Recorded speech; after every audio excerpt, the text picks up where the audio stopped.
Hey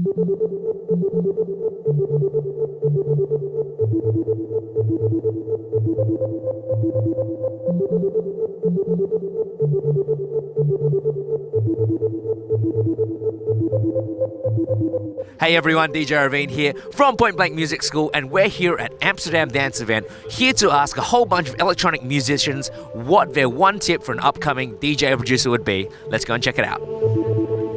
Hey everyone, I'm Desi, and my one tip would be if you're lacking creativity in the studio, don't force ideas out. Get outside of the studio, go have a walk, and get back into it after that. Hi, this is Matt Fax, and my one tip for upcoming music producer would be patient, have fun, and good things will happen. Hey guys, my name is Jensen. My one tip to break it through in the music business as a DJ and producer would definitely be never doubt your own stomach feeling.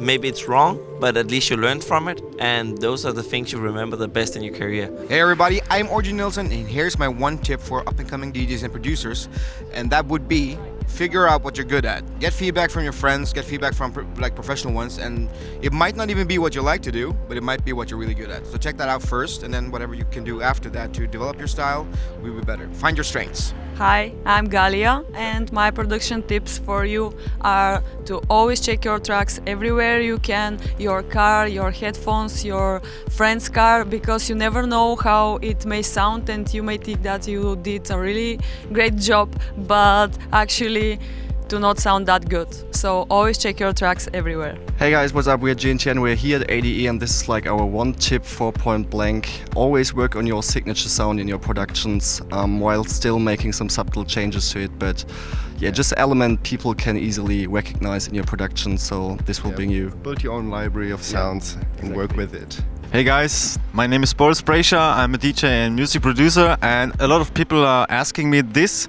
It's like the thing with the kick drum and the bass line. So a lot of people are asking me how I'm gonna do it, that it's like super punchy and everything is like fitting together with the kick and the bass line. I would say for you guys, it's not like all about the compression. So don't use too much compression. The main key is like super simple. Use a lot of EQ, settle every frequency of the kick and the bass line into the right frequency, and then you have like the best harmony, like to combine the kick drum and the bass line together. That's super simple but super effective. Hi everyone, my name is Gammer, and my one tip is if it sounds good, it sounds good. I mean, I sometimes use sausage factor on the master.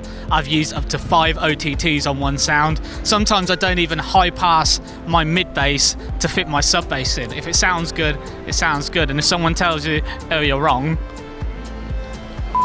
Hi, my name is Impasto. I'm a French artist. I've been doing music for 15 years.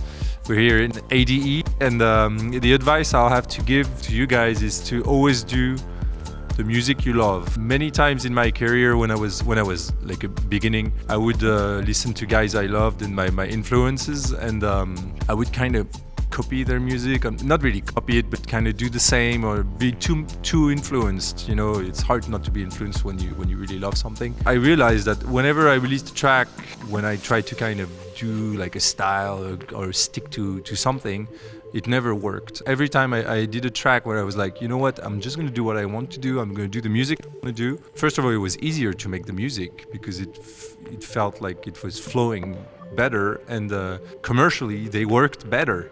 And that made me realize I think you have to just stick to what you really love, do the music you really love, and there will always be a public for that, hopefully.